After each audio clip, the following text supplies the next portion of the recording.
안녕하세요. 중하위권도 인설 가능하다 약술형 논술 수학 파트 김진영입니다. 설명을 시작하도록 하겠습니다. 간단하게 설명의 목차를 드리자면 약술형 논술 자체를 설명을 드리고 약술형 논술 시행대학교, 약술형 논술 기출문제, 그리고 논술 대비 전략, 그리고 제 수업 안내까지 이 순서로 설명을 드리도록 하겠습니다.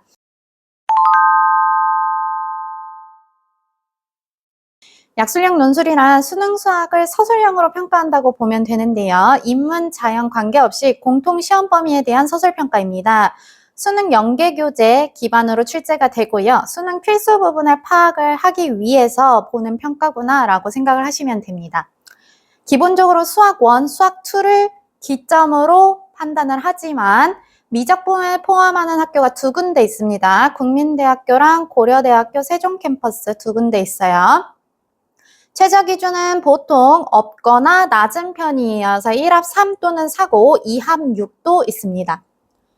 채점 기준은요. 거의 대부분이 단답 서술형인데요. 지금 보시다시피 단답형 학교도 존재합니다. 예를 들어서 작년에 첫 시행했던 국민대학교 단답형 학교입니다. 그래서 채점 기준에서는 단답 서술형이냐, 단계별 단답형이냐, 아니면 그냥 단답형이냐에 따라서 차이가 날 거고 개념 서술을 하는 말 그대로 수리 논술과는 조금 다릅니다. 풀이 위주의 서술이고 키워드가 들어갔냐 안 들어갔냐에 따라서 점수가 부여됩니다. 약술형 논술 시행대학교인데요. 지금 표로 간단하게 정리해 드렸고 이 중에서도 보셔야 될 게 이제 회색깔로 표시가 되어 있는 부분들인데요. 수능 이전 시행학교들이 회색깔로 표시되어 있는 상명대학교, 서경대학교, 을지대학교입니다. 각각 시험 과목 수능 최저를 놓았고요. 옆에 문항수는 2026년 입시 기준으로 작성을 해 놓았고 올해 입시는 4월 달에 정확하게 뜰 거기 때문에 그때 수정이 될 수 있습니다.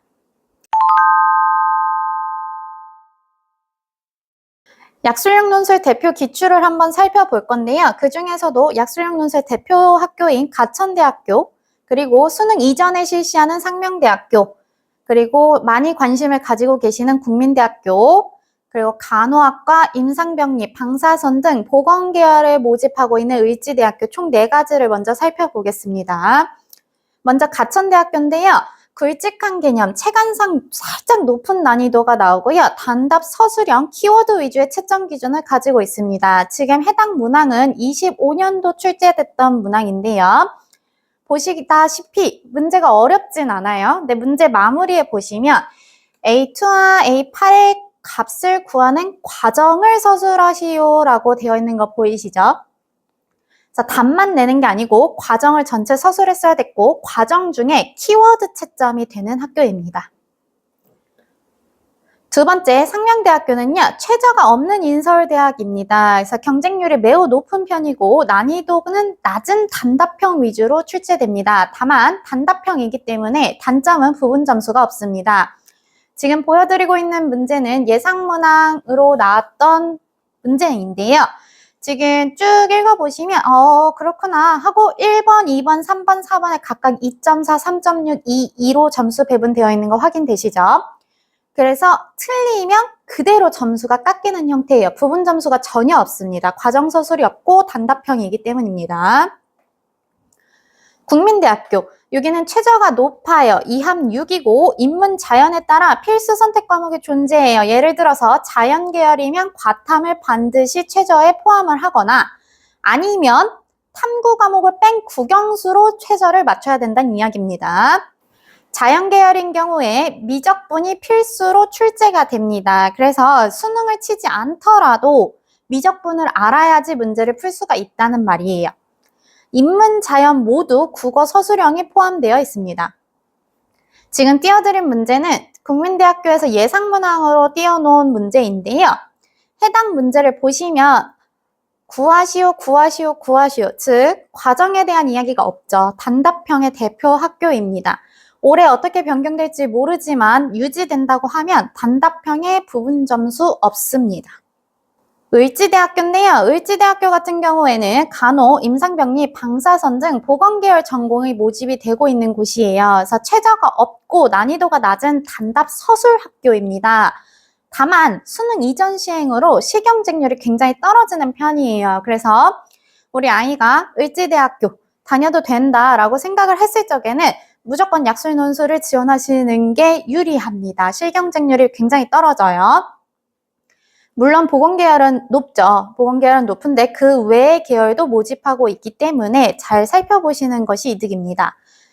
옆에 보시면 문제 띄워놨는데요. 지금 아래 단계에 따라 서술하시오 라고 문제가 마무리된 거 보이시죠? 그래서 과정을 서술해야 되는 단답 서술학교구나 라고 생각을 하시면 돼요. 무슨 말이냐?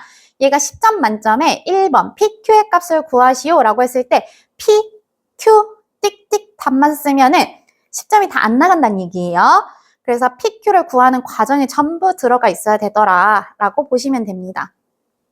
문항들의 난이도를 이제 실제로 보시면 어렵지 않아요. 충분히 풀 수 있는 난이도인데 왜 얘가 붙기가 어렵냐라고 생각을 하시면 일단 키워드를 추출을 잘 하셔야겠죠. 서술인 학교인 경우. 그리고 단답 학교인 경우에 시간이 부족합니다. 그래서 시간에 따른 편차도 있기 때문에 그것을 미리 연습을 해서 들어가는 것이 필요하겠죠. 약술형 논술 대비 전략입니다. 연계교재의 정확한 파악이 제일 우선시 되어야 합니다. 지금 수능 특강은 이미 나왔죠. 그래서 수능 특강과 수능 완성이 약술형 논술 시험 범위인데 전문항의 출제 범위이기 때문에 레벨 3 빼고 보면 안 돼요. 아니요, 레벨 3도 출제되는 영역이 분명히 있습니다. 그래서 해당 부분까지 열심히 연습을 하셔야 되고 약술뿐만 아니라 수능도 보셔야 되는데 수능에도 수능 특강, 수능 완성 연계교재이기 때문에 둘 다 준비하기 위해서라도 2회에서 3회 독은 반복 연습하는 게 굉장히 필요합니다. 그래서 제가 하는 수업에서 개념 강좌를 들으시면 수능 특강을 적어도 2회 독은 끝내드릴 거예요. 그래서 이렇게 준비를 하면 되고 핵심 키워드 위주 서술하는 것을 전략적으로 조금 준비를 하셔야 돼요. 지금 띄워드린 채점 기준안은 가천대학교에서 제시하고 있는 형태인데요. 아까 가천대가 잠깐 앞으로 돌아갈게요. 보시면 구하는 과정을 서술하시오 라고 끝났는데 실제 채점 기준은 보시다시피 이렇게 단계별로 나눠져 있어요. 그래서 각 단계별로 꼭 생략하지 말고 서술해야 되는 부분이 있기 때문에 이런 부분들을 명확히 파악하고 서술하는 연습이 굉장히 필요합니다. 그래서 본인이 지원하는 학교가 어디인지 지원하는 학교를 선택하기에 앞서 내가 어떤 버릇이 있어서 어떤 서술하는 연습을 해야 되는지 이런 것들을 파악을 해야 나한테 유리한 학교로 잘 지원을 해서 대비할 수 있겠죠. 그래서 단답 서술 학교라고 해서 풀서술을 하는 것은 아니나 지금과 같이 채점 기준이 명확히 있기 때문에 그 채점 기준에 있는 키워드 서술은 반드시 해야 되더라 라고 기억을 하시면 됩니다. 그래서 수업을 할 때 문제풀이 부분을 들어가기 시작하면 해당 키워드는 무조건 전부 표시해 드릴 거예요. 그래서 각 과목별 그리고 각 단원별 필요한 키워드는 각각 연습을 할 수 있구나 라고 생각을 해보시면 됩니다. 제 수업 과정인데요. 먼저 개념 수업과 문제풀이 강좌, 그리고 실전 파이널 특강으로 이렇게 총 3가지로 나누어서 진행이 됩니다. 먼저 개념 수업은 수학 1, 수학 2 개념 정리를 정리하는 곳, 말 그대로 정리하는 수업인데 아까 말씀드렸다시피 수능 특강을 배경으로 해요. 그래서 필수 개념 위주로 정리해서 약술뿐만 아니라 수능 총정리에도 도움이 됩니다. 연계교재 정리니까. 그래서 10주 완성으로 해서 수원 4주, 수투 5주, 그 마지막 한 주는 수원, 수투 총정리 겸 모의 논술이 시행이 됩니다. 그래서 수원, 수투만 들어가는 학교도 많기 때문에 모의 논술을 한번 침으로써 이제 어떻게 해야 되는구나 라는 감을 잡을 수 있는 수업이에요.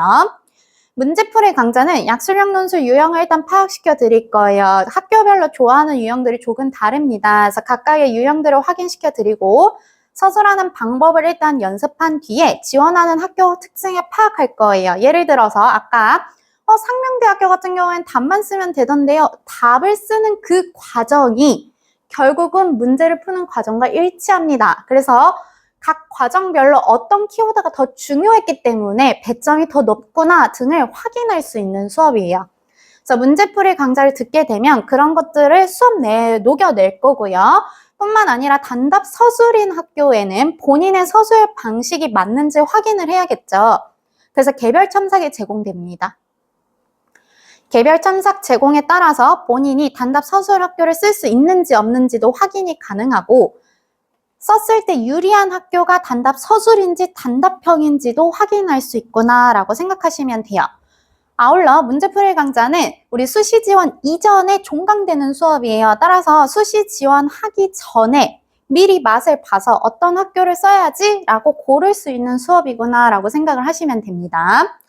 마지막 실전 파이널 특강은요. 학교별 기출문제를 토대로 올해 예상문항으로 구성된 실전 모의고사예요. 말 그대로. 그래서 수업 시간 중에 앞에 타임은 시험을 보고 뒤에 타임은 해설을 하면서 부족한 개념을 채우는 모고 수업이구나 라고 보시면 되고 약술형 논술 자체가 국어랑 수학이 같이 나오는 시험이기 때문에 파이널부터는 국어 수학이 같이 수업이 이루어집니다. 그래서 논술에도 국어가 포함이 되어 있어요.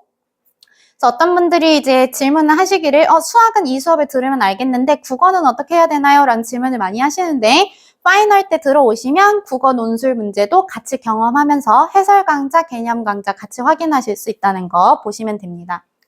모든 수업은 시즌별로 진행되어 오기 때문에 수업 예약을 하셔야 알림 문자가 갑니다. 자, 작년 수업을 들은 친구들의 수업 후기예요. 그래서 보시면은 혼자 절대 만들 수 없는 사고 흐름을 잡아줬다. 제가 원하는 수업이거든요. 근데 학생들이 이렇게 느껴줬고 매 회차마다 모의 논술 치르면서 바로바로 논리, 전개, 세부 단위까지 전부 분석 첨삭해 드립니다. 그래서 가운데 정도에 보시면은 시험장에서 어떤 문제가 나오더라도 당황하지 않도록 대비할 수 있었습니다. 라고 써있는 거 보이시죠? 그래서 대부분의 문항을 예상해서 내놓고 그걸 연습해서 아무리 새로운 문제가 나오더라도 새로운 문제가 새롭게 느껴지지 않도록 할 수 있게끔 하는 게 제 수업의 목표거든요. 그래서 수업을 들으시면서 이런 부분들을 염두에 두시고 이런 후기들이 실제로 있었으니까 나도 들으면서 준비할 수 있겠구나 라고 생각을 하시면 될 것 같아요. 두 번째 후기에서도 보시면은 이런 말 되게 많이 해요. 저 등급이 사실 엄청 낮은데 할 수 있을까요? 라는 말을 엄청 많이 하는데 하면 됩니다. 약술논술 수업을 하는 가장 큰 이유는 우리 중위권이 아까 처음 말씀드린 대로 인서울권으로 들어올 수 있기 때문에 하는 거예요. 수능만으로 대학을 가긴 어렵지만 노력을 해서 이 전형을 잘 이용한다면 전략적으로 들어오실 수 있습니다. 그래서 이런 부분들을 염두에 두세요. 꼭 고민해 보시고. 보시면 수학 문제 퀄리티 좋다고 하는데 제가 문제를 다 개발하고 있어요. 그래서 문제 전부 다 직접 변형하고 직접 개발해서 실어서 모의고사까지 만들고 있으니까 해당 문항들 가지고 연습하시는 게 큰 의미가 있을 거예요.